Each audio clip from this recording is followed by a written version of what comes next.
When I think about the counselor, I think about all the things that we have questions for, right? Many of us have questions about our lives, our situations, marriages, our jobs, our employment, our children, and so forth. When I think about that, and you say, hey, who can I talk to? Why not the counselor? The counselor is here. He's here for you. So call the counselor. 10 to 2, the counselor.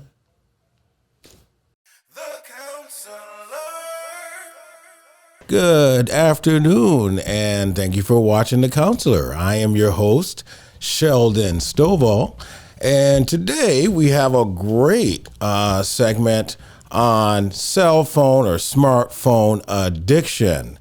And we're going to talk about more that this is actually becoming a diagnosis. And there's some symptoms that we're going to talk about. So we want to get right in. A smartphone addiction survey revealed that 99.2% of users on cell phones, show some levels of fear and anxiety. Right? So if they accidentally leave their cell phones, they start having signs of what they call nomophobia. Okay, that's an actual diagnosis. So we're going to get into that in a few minutes, but I want to give you guys some stats on teen addiction to cell phones. So how many teens are addicted to cell phones? 13.45% of teens feel like they are addicted to their cell phone. Teenage cell phone addiction is real and it should be addressed. So again, you're watching The Counselor. If you feel like this might be something that can be happening to you, please do me a favor, pick up the phone, give us a call. Our number is scrolling on the screen. You can call 24 hours a day, 7 days a week, and you will get through to someone in our staff. And we will get you connected to the proper counseling individual. All right. And you can also email us at promo@thecounselor.live, or you can slide up in my DMs. All right, so we're going to keep talking about this. And if you guys have any questions or if you have been diagnosed with this in your life, please take the time, put a comment below. Let us know, kind of help out. The comment section is more for people that don't want to talk on the phone or be on the show. You can put a comment below and just kind of tell us your story. All right, so teenage cell phone usage stats show that 45% of teenagers, constantly check their phones and confess feelings of addiction to their electronic devices. So let's talk about that for a minute. Do you sit down and do you scroll through your cell phone for hours? Right? Before TikTok and Facebook, there was MySpace, and I think there was also Black Planet. I'm telling my age again, but people would sit there and literally be on that phone all day. And I remember that there were research and studies coming out. How long should you be on your cell phone? And then all of a sudden, those research studies just kind of stopped. All right. So we need to think about that for a minute, because some of you guys are on that phone so much, like you're at the dinner table scrolling at your cell phone. So you're telling your family and people around you that you're not interested in what's going on, even at the dinner table with your families. And kids, I want you to think about this. This is an opportunity for you to be around your family. Not too many people are allowed to sit down and have dinner with a family, mom, dad, or just mom or just dad, and talk, right? Even if you still want to have your cell phone, maybe you can text dad across the table and say, hey, Dad, how are you today? How was your day at work, right? And then hopefully Dad will get up and go to his pocket where he put his cell phone down so that he can spend time with you, okay, and then respond to you.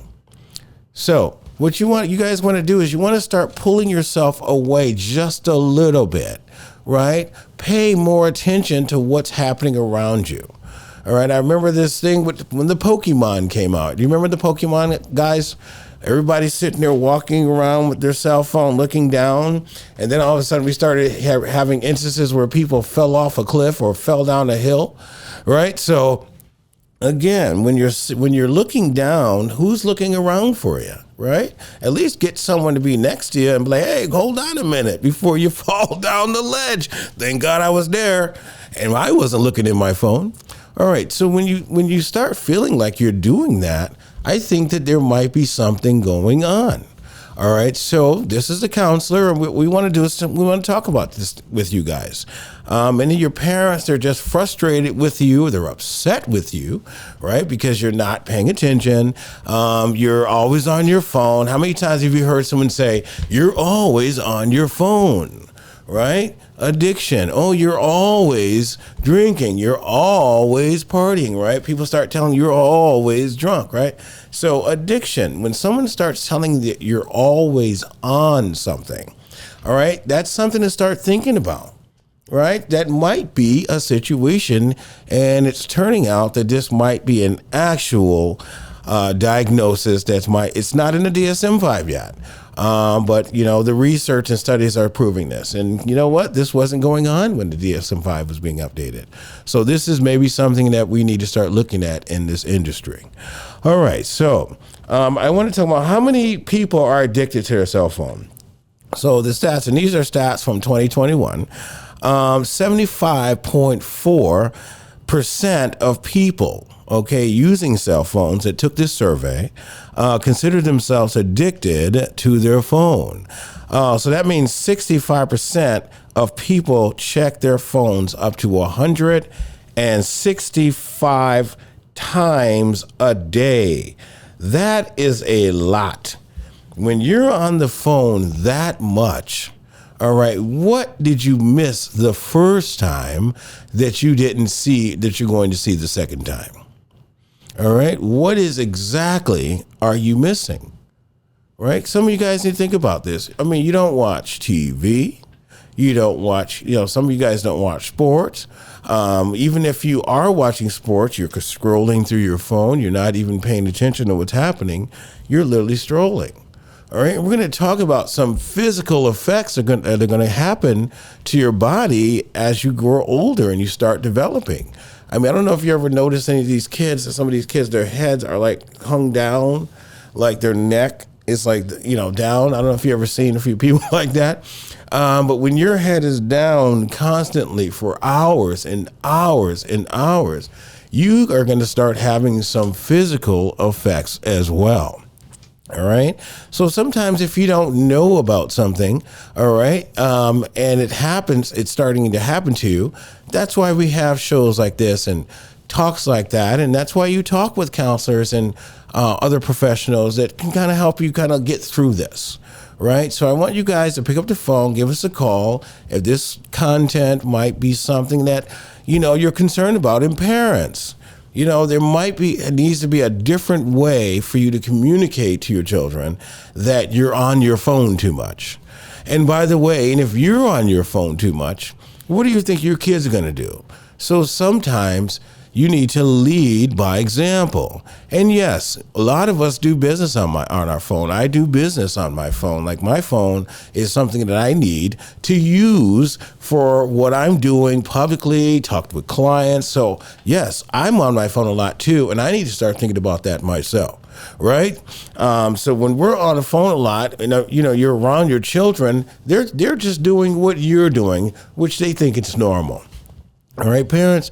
So we're going to talk to you guys for a second too. So kids, go get your parents. If you're watching this, go get them for a second. We're going to talk about some signs and warning signs of when you have cell phone addiction. All right. So some of the signs below are some of the few ways to discern if someone has signs and symptoms of phone addiction.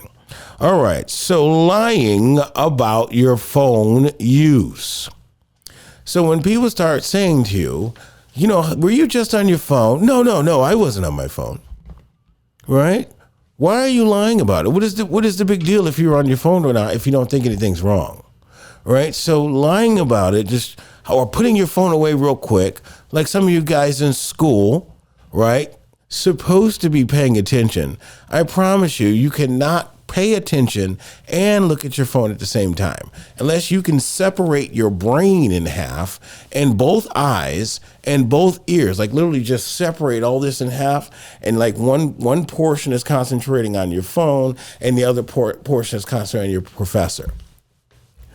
So you cannot concentrate on two things at one time, especially if it has to do with education and learning.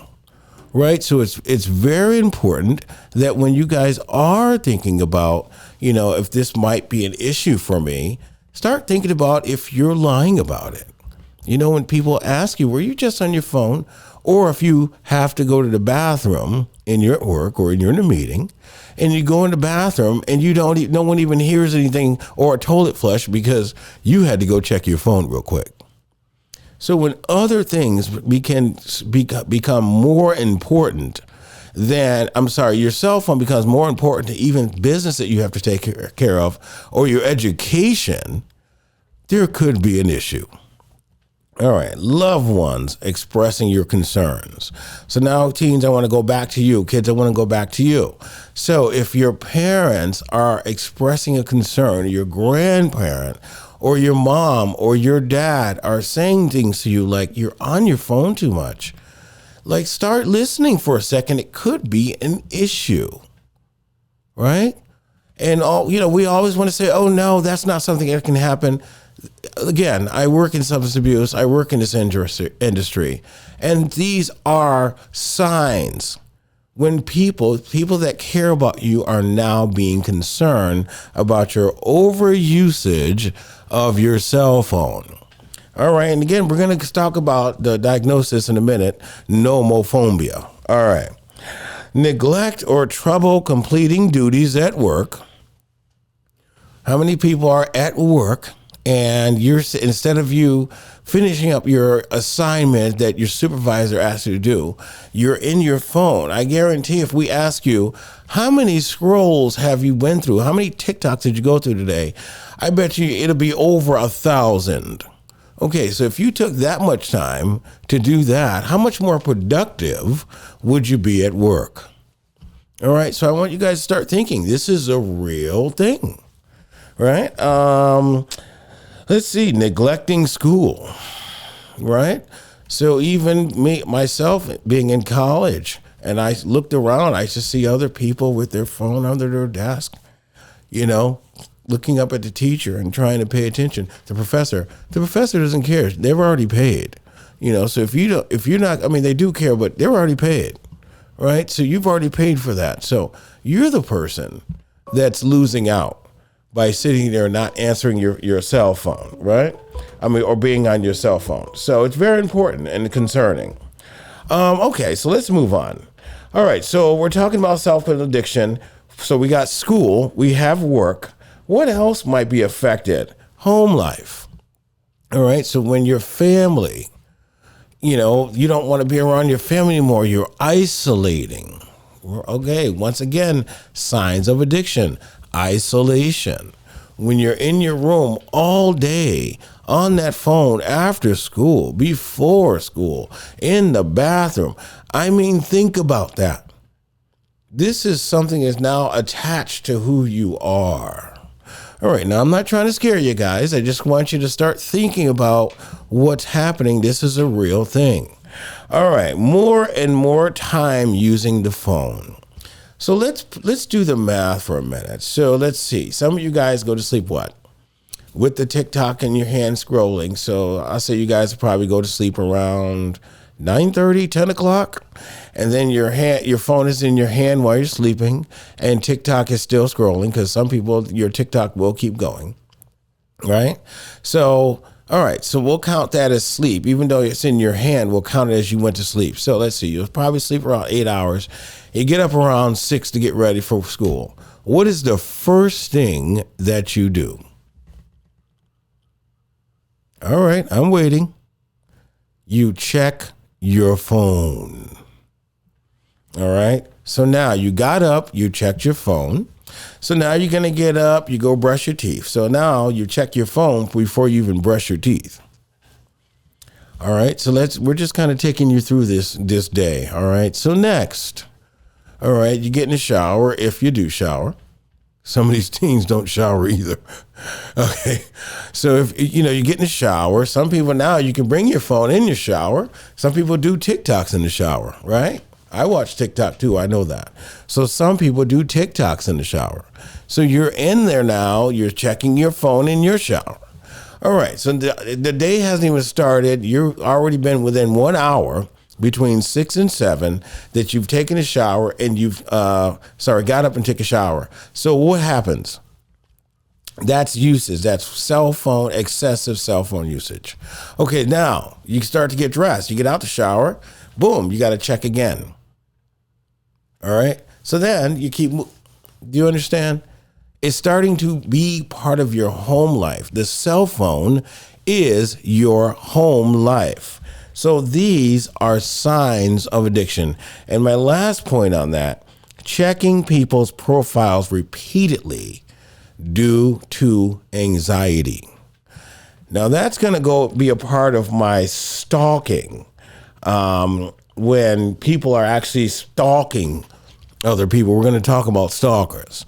All right, so checking people's profiles is a big thing. Some people can sit there and give you an update on what you did or what you posted, even if you forgot. Okay, so when there's excessive, that's even with couples. I find that even with couples, they're always looking on their profile. I'm still trying to figure out how somebody can find out if I liked something. So if somebody can help me understand that, I appreciate it, because I've actually been confronted. Oh, you liked this on somebody's page. So what? Who cares if I liked something? I hit the like button. But people actually confront you for liking something on someone's page. Sound familiar? That's a little bit obsessive, all right? So when you're finding yourself checking people's profiles repeatedly because your anxiety is getting high because you want to know what's happening, all right, what I want you to do is pick up the phone, give us a call. The number is scrolling down the screen. You can also email us at promo@thecounselor.live, or you can slide up in my DMs. But either way, we want to hear from you guys and see if this is something that you're concerned about. All right, so we're going to get some interesting facts going. And then I want to see if you guys have some time to give us some comments as well. All right, so you spent more time on accessories. You spend more money on accessories than on your phone. Ooh, top 10 signs of addiction. All right. Although the phones are about $1,000 plus, if you're buying the rhinestone things in the back and, all these different, those are cute, but some people have about 15 different cases for one cell phone. Excessiveness, right? When you're doing things that are over excessive. And yes, if you have the money to spend it and you're working, you got your own money, we get it. That's not what we're saying. We're saying signs of addiction. All right, you have 30 different apps installed. Now, I had a problem with this one because I have quite a bit that I need to use. But thinking about it, 30 different apps that you have installed that you're actually clicking on and going through. All right, it's bad enough we have our banking apps, right? We have our different ways that we use cash. Some people have a avenue for everything, Chime and Cash App and you name it. They got money everywhere. I don't know how you people are able to do that, but every program that's out there that has a cash or cash app or a cash using app, some people have those on their phone. That's a little bit excessive. You don't need to spread all your money out. Right? That's a little bit excessive. That's because you have access to it, right? That you feel like that's cool to do that. But that is a little bit excessive, right? So more than 30 apps, all these games open, right? A lot of people play a lot of games all day. Have you ever seen someone at work, by the way, playing Candy Crush? For me, I'm not judging. People can play whatever they want.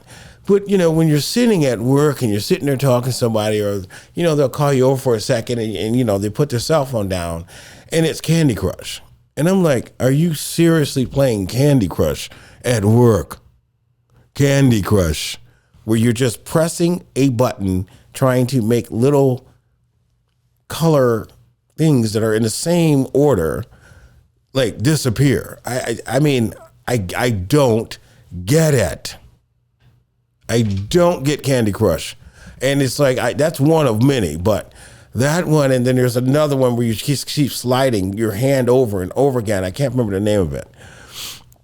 Yeah, and you're trying, like Tetris, it's something like Tetris. It's weird, but you see these people and they're on their phone at work, and you might think, like, for a second, maybe they're checking emails or important texts. They're playing Candy Crush. It's almost insulting and embarrassing. All right. You have alarms telling you when to do everything in your life. Oh my gosh. Sometimes these things are true. My calendar, I live by that thing. All right. It just tells me where to go and how to get there. All right. So that's true. When you're overusing your cell phone, like before cell phones, what were we doing? Now, some of you guys that were our audience here, the teens, you guys don't remember that, but there was life before cell phones. I know. Shocking, huh? There was also cable basic TV. So there were times in the world that there were no cell phones, and they also were this big. So you couldn't just put it in your back pocket of the tightest jeans that you can wear, and then your cell phone is falling out your back pocket. All right, I'm just talking. All right, so that's funny. Every time I see that, I laugh. All right, I think retailers, we need to start making deeper pockets so the phone won't be falling out all the time. All right. You read about your phone on your phone. All right. Everything has to do with this phone.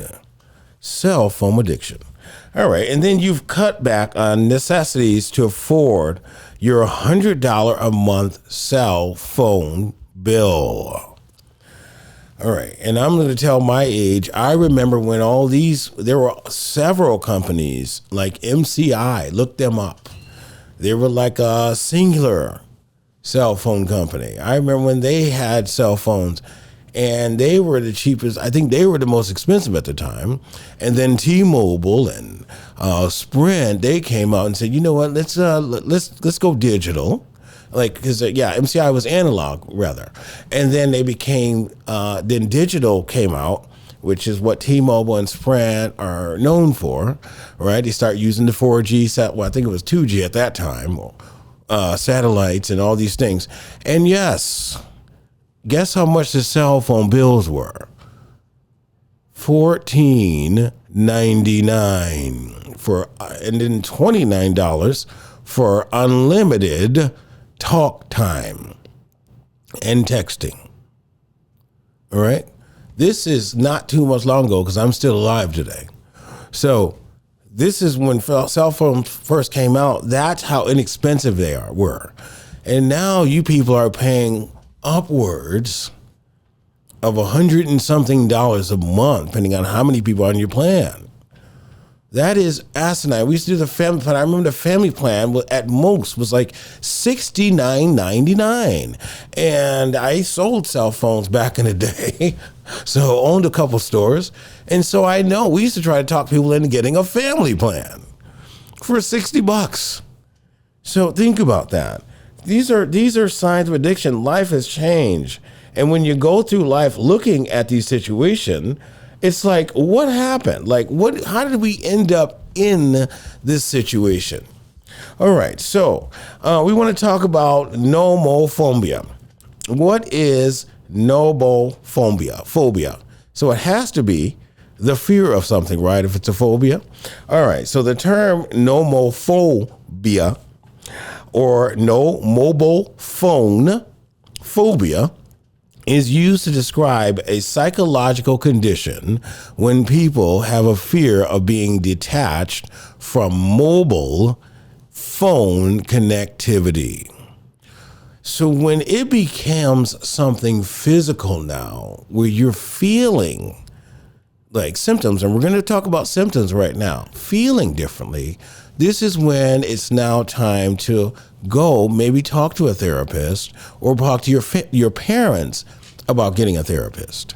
And parents, you don't know everything, right? You don't know everything, and this is brand new. So give it to the professionals. Leave it to people that can start trying to identify what's going on. And by the way, you can always contact our show.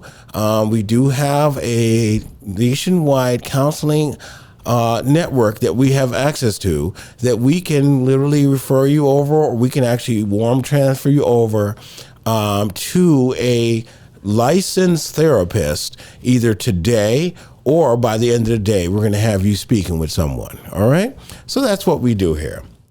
All right. So don't get too nervous, guys. All right. Is nomophobia a mental disorder? So it is important to note that while many people report feeling anxious or fear about being without their phones, nomophobia is not officially recognized as a disorder. So it hasn't hit the DSM-5 yet, but it is something that we are thinking about that could be an issue because people are having real signs. All right. And the signs and symptoms of nomophobia are observed and are including anxiety. All right. And we're learning more and more about anxiety. We talked about the symptoms of anxiety. If you haven't seen that, go back to one of my videos and take a look at the symptoms and the signs of anxiety. Respiratory alterations. You start having panic attacks because you can't find your phone. Right? The whole entire world has to stop because you can't find your phone. All right, so we're going to keep on talking about this. If this is something that you might be concerned about, please give us a call. And thank you for watching The Counselor. We'll be right back and take a look at the next video. Part 2 is on its way. The Counselor.